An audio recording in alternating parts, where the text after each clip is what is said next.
Yan, ganyan po siya kapag yung tanggal yung ano nyo, yung wire ng ano, antena.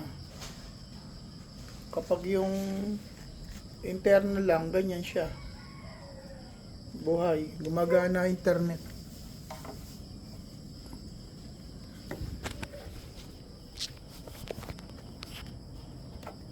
Pag kinabit ko to,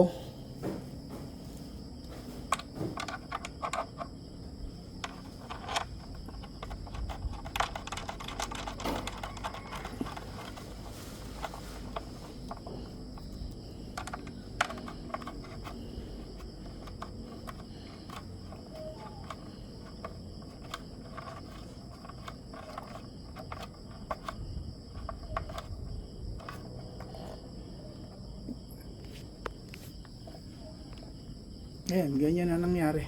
Mistock up na siya. O, tas nawala na siya ng internet. Tas nawala na rin ng signal.